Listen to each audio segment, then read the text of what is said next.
Today's video is brought to you by Underdog. Get in the game this NFL season using pick'ems. Higher or lower, that is the game. When you combine different players, you can win more and more money. And because you're a member of this J All Day community, play $5, get $100 in bonus funds. NFL fans, welcome back to a brand new episode of the J All Day NFL Show. We're going to break down Week 9 picks with scores. This is my favorite video to do each and every week, guys. And if you're interested in Underdog and you are a new customer, check out the link in the description down below. Make sure you smash that like button, blast that hype button, and subscribe to the channel, guys. We're closing in on 28,000 subscribers. You guys are the best. Thank you so much. Let's kick it off, guys. We got Thursday night football. Hopefully, the return of Lamar Jackson. Ravens had a big win last week, and they're taking on the Miami Dolphins, who also had a big win over the Atlanta Falcons. So, who wins this game? We got the Baltimore Ravens traveling to Miami. Ravens are 7.5-point favorites. If Lamar Jackson plays in this spot, I love the Ravens.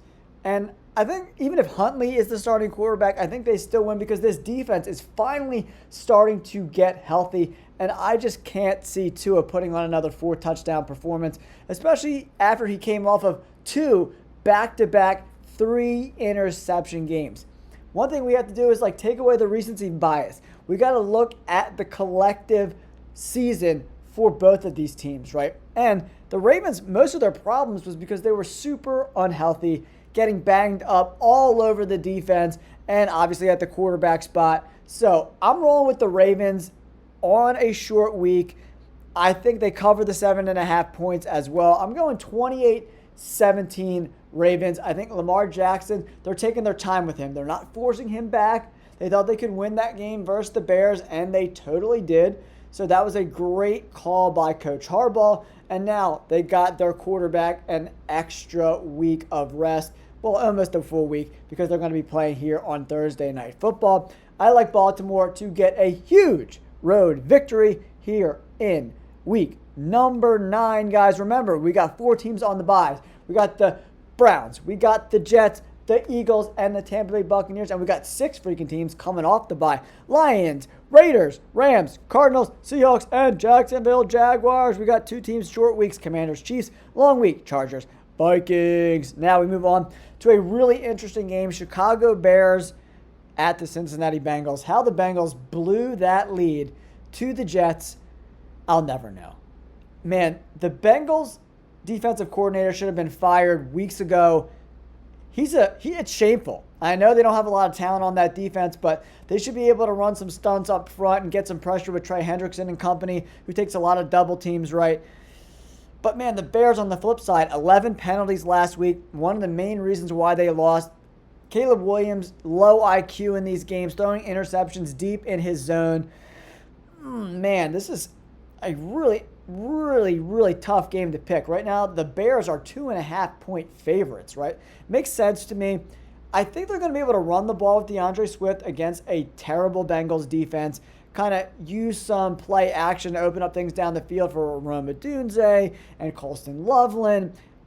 I'm going to roll with the Bears in this spot. I think they win, and they just barely cover the spread. I'm going to go 27-24. The Bears get a big-time victory, get back in their winning ways, and that'll be 5 wins in 6 games. I just can't trust the Bengals defense at all. And Joe Flacco in this spot is going to have to put up 35 and not turn the ball over at all. Last week, somehow, T. Higgins has 1 reception. 1? Joe Flacco, OMG. Bears get it done on the road here.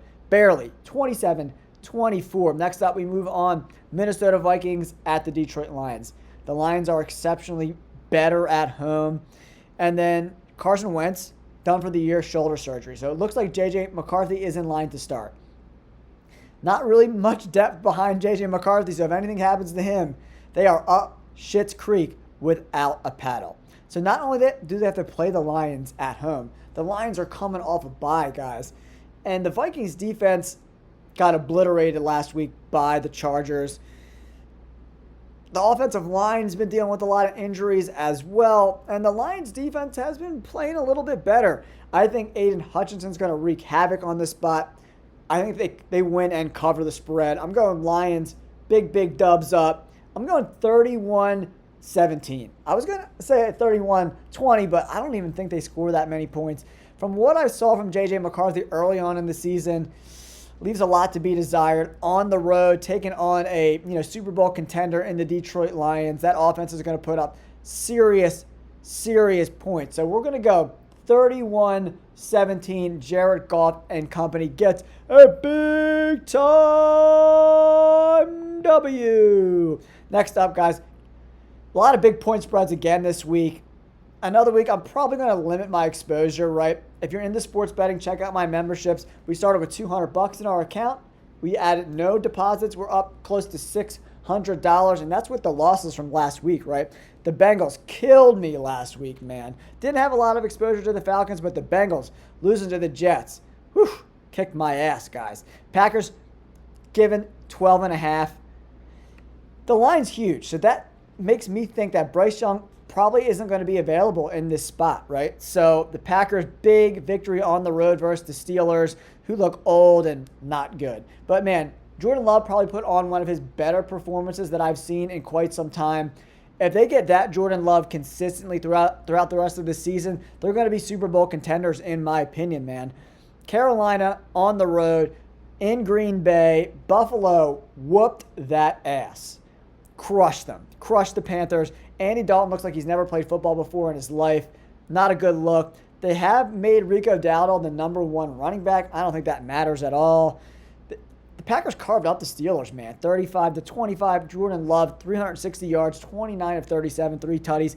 Tucker Kraft, he might be the best tight end in the NFL, guys. The dude is a freaking monster, man. He's an absolute maniac. And the defense played really well. They held the Steelers to 1 out of 10 on third down, right? And Aaron Rodgers and that offense is way better than Carolina's, in my opinion. And that's not saying much. I think the Packers dominate. I'm going to go 30-16. Packers win and cover that monster 12.5 points. I have no confidence in the Panthers at all whatsoever. Green Bay and Jordan Love continue to roll. Another monster spread. I think the spread should actually be bigger. Chargers, a healthy Chargers team going on the road, taking on the Titans. I don't care if it's on the road, if it's in East Bumblefuck. The Chargers are going to dominate. Dominate. Look what they did to the Vikings. And the Vikings defense is way better than the Titans is. Their offense is better. Not by much, but better. I mean, they don't got a guy like Justin Jefferson on the other side, or TJ Hawkinson, or Jordan Addison, and they really shut down the Vikings offense, man. It was really impressive. I think the Chargers blow them out. I'm going to go 35-13. The Titans have no chance in this spot, in my opinion. The Chargers are getting healthy, and man, oh man, Joe Alt being at that left tackle spot just makes this offensive line so much better, makes Justin Herbert so much more comfortable, and they're starting to look really good. The healthier they get, I'm hoping they get Omarion Hampton back at some point during the season. It's going to add another layer, man. I like what's going on with the LA Chargers. I'm excited as an Eagles fan. In December, JL Day will be at that game at SoFi Stadium versus the Chargers. Going to be a lot of fun. But again, guys, I think this line should be more like 13 or 14. I can't believe it's only 10. Chargers win and cover the nut 35-13 and dominate. All right, Atlanta at New England. This line is kind of a mind fuck for me right now, guys. The Atlanta Falcons have been the epitome of a dumpster fire. How they beat the Bills and then get blown out by the Dolphins and the Panthers makes my head want to explode. The little hamster wheel, the hamster fell off the wheel. He's on his back like a turtle. He can't get up. He's losing his mind, as am I. Will Drake London and Michael Penix Jr. be back in this spot? Honestly, I don't think it matters, because they're going to put Christian Gonzalez on Drake London and shut him down. And Michael Penix Jr. is a very limited passer, man. He throws screen passes, swing passes. He throws some balls around the boundaries and deep balls over the top, and that's it. He doesn't work the middle of the field at all. You never see crossers or dig routes or posts. You just never see it, guys. You just never, ever see it. The line's only 5.5, which I don't understand at all. It makes zero sense to me at all whatsoever. But Drake May looks great. 18 of 24, 282, 3 touchdowns, 1 interception. They're running the ball great. 35 for 177 as a team. This team is rocking and rolling right now. Held Cleveland to 2 for 11 on third down. But New England wasn't much better. 3 for 11 on third down. They got to be a little bit better. I think they are. The Patriots lock it down. I think they win and they cover. I'm going 27-20. Patriots and Drake May continue to rock and roll. Next up, guys, we have a really interesting game. We got the San Francisco 49ers on the road taking on the Giants. Everyone, tip your caps. Cam Skattebo, you're a freaking dog, bro. I can't wait for you to come back and tear this league a new asshole. Bro, you inspire everyone, man. Your energy permeates throughout the whole league. The NFL is a better place with you, Cam Skattebo. And if you follow my content, you know how much I love Cam, how much I pumped him up in the draft process. And I wish these NFL execs watched my content because they would know just how great Cam Skattebo was. He fell in the draft, which I thought was absolute bullshit. And we saw what an impact he had on a very young, inexperienced Giants team. Once he's healthy and neighbors are healthy, this Giants offense is going to roll. Now, who ultimately wins this game? 49ers are 2.5-point favorites. Jackson Dart does not have a lot of weapons, right? The offensive line's not very good at all, right? So, who ultimately wins this game?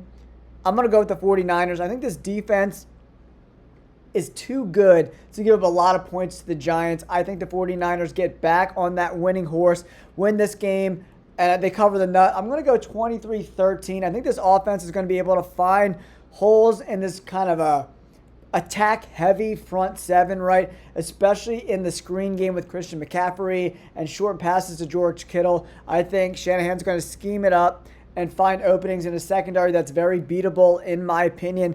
And I don't think Jackson Dart's going to be able to do a lot versus this 49ers defense, even though they're without Fred Warner and Bosa.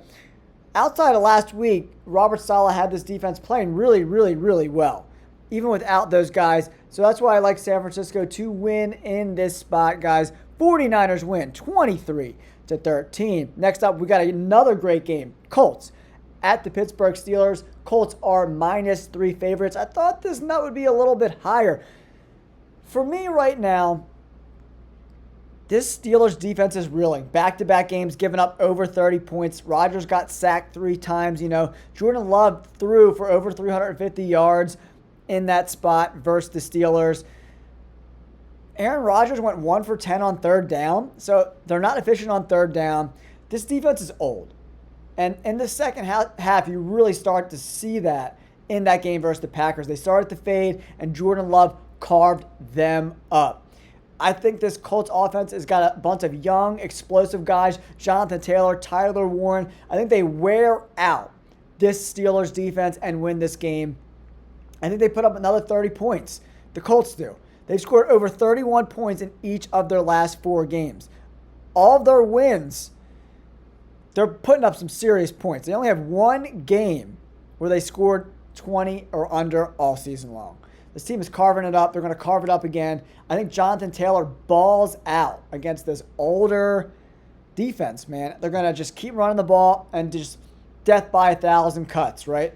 And then in the second half, you're going to see them take over and dominate. I'm going Indianapolis Colts on the road, 30-20, and they cover the -3 points here in Pittsburgh, right? The Steelers have back-to-back home games, but, man, they lost to the Packers. I think they're going to lose again to the Colts. The offense doesn't offer a lot outside of DK Metcalf, right? And I think the Colts will be able to figure that out. All right, now we move on to the Denver Broncos, Houston Texans. This is a really fun game. Who wins? Okay. I want to take out some recency bias, right? The Texans looked good offensively last week. There's no other way around it. Stroud went 30 of 39, 319. This was without Nico Collins, right? I thought the 49ers would fare a little better versus this Texans team, but that was not the case. And the Broncos, man, they really kept Dak Prescott and this high-flying offense in check. Dak under 200 yards passing, 2 interceptions. Javonte Williams under 45 yards rushing. And they kept Pickens and CeeDee Lamb under 80 yards each. Very impressive stuff, guys. Oh, man, it's like, what offense is going to muster more? Is it going to be the Broncos and Bo Nix, or is it going to be CJ Stroud and the Texans? I think it's going to be the Broncos, man. I think they're going to be able to just do a little bit more than the Texans can. This Broncos defense is really, really good. This offensive line and this rushing attack for the Texans is really, really, really bad. But no Pat Surtain for the Broncos. Is that going to be the deciding factor that leads the Houston Texans to a victory here at home in Week 9? I don't know. I don't know, man. Well, I expect Nico Collins to be back, but will they have enough time to throw the ball, man? This pass rush for the Broncos is fierce, coming at you. Right now, I'm going to roll with the Broncos 20-17. It's going to be a really freaking close game, man. I don't know if this Pat Surtain injury is going to be enough for the Texans to win here at home. I think the Broncos are just an overall better football team. I think their defenses are pretty much a wash, right? But I think the Denver Broncos offensive line is a little bit better. I think they have more ways to win. They got Evan Ingram involved a little bit last week, which I really want them to start doing. The Texans can't run the ball at all, so you're going to make them very one-dimensional, right? So I'm going to roll with the Broncos 20-17. Next up, we got the shit bowl, Jaguars versus the Raiders in Vegas. Both teams are coming off a bye. This is two bad football teams. The Raiders are just awful. But man, the Jaguars have the potential to be good, but they do all the little things wrong. Tons of penalties, drop balls, pre-snap penalties. They got to clean that shit up. If they do, they win this game. So I think they're going to be able to do that coming off a bye, kind of get everyone a fresh start. I expect them to keep getting Travis Hunter more involved, but Brock Bowers is probably going to be back for the Raiders as well. But man, Geno Smith has just been flat out terrible all season long. They got blown out by the Chiefs. I think the Jaguars are the better football team, so I'm going to go with the better football team here, 23-16, and the Jaguars cover the 3 points. I don't know if I want to bet on this game at all, but I think Jacksonville comes out. Well, here's another big spread, guys. Rams at home, coming off a bye, taking on the Saints. Spencer Rattler goes to the bench. Tyler Shough is now the starting quarterback for this team.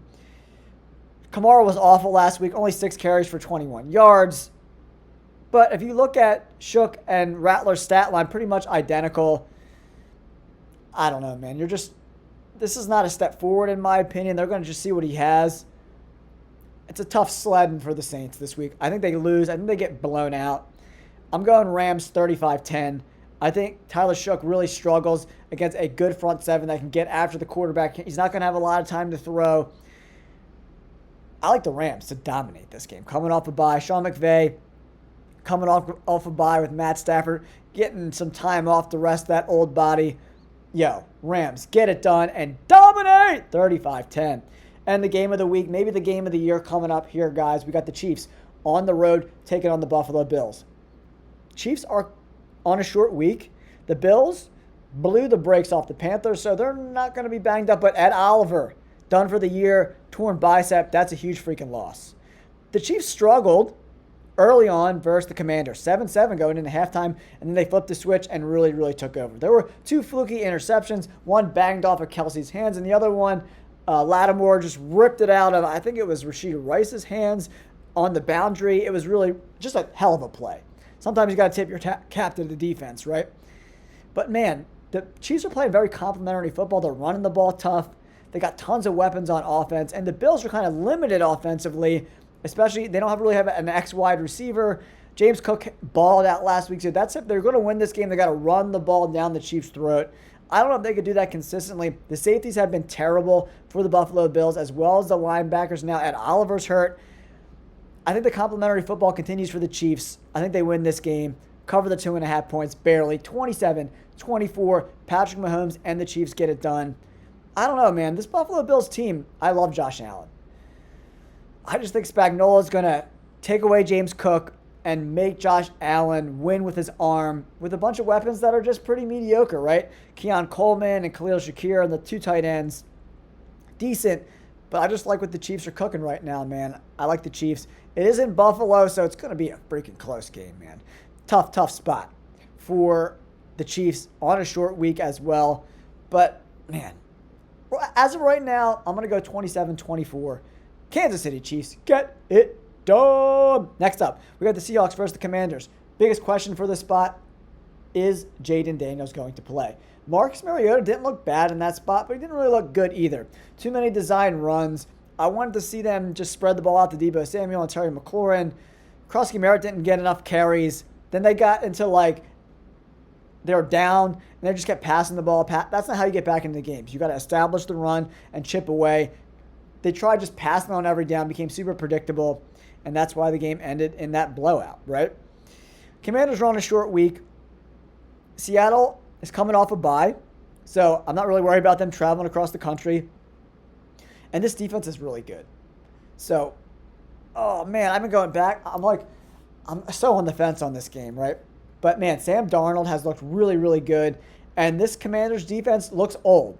The Commanders are the oldest team in the NFL, and they freaking look like it, especially in the second half of that game. It was close. And then the defense just fell apart. So you got an old defense on a short week. Give me the Seahawks 28-27, but the Commanders covered the 3 points. I think it's going to be close. Could be shootout territory, right? We'll see how Jayden Daniels looks coming off that soft tissue hamstring injury. But, man, Terry McLaurin, he's so fucking good, man. He's so good. But, man, this defense just looks old.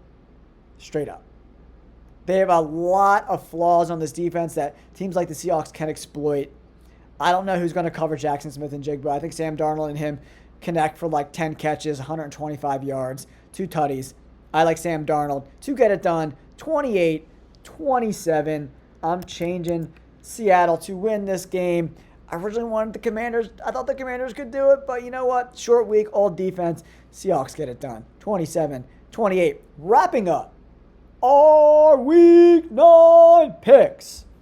Remember, guys, this video today is brought to you by Underdog. Thank you guys so much for sponsoring this video. Use my promo code JALLDAY. All new users, you play $5, you get $100 in bonus funds. It's a pretty good freaking deal, man. Higher or lower, that's the way to roll. Cowboys, Cardinals. Cardinals are coming off a bye. But, man, the offense is just never in sync enough, and I don't think they're good enough to exploit this really shitty Cowboys defense. This defense is horrible. Cowboys and the Bengals, I don't know what defense is worse. I don't know if you could put these two defenses together and they would even be top 20. That's how shitty they are. Cowboys have a lot of injuries. Oh, man. I just don't know if the Cardinals can stop CeeDee Lamb, Javonte Williams, and George Pickens. This game might be closer than people think. So I'm going to go with Dallas to win this game and barely cover the spread. I'm going 30-27.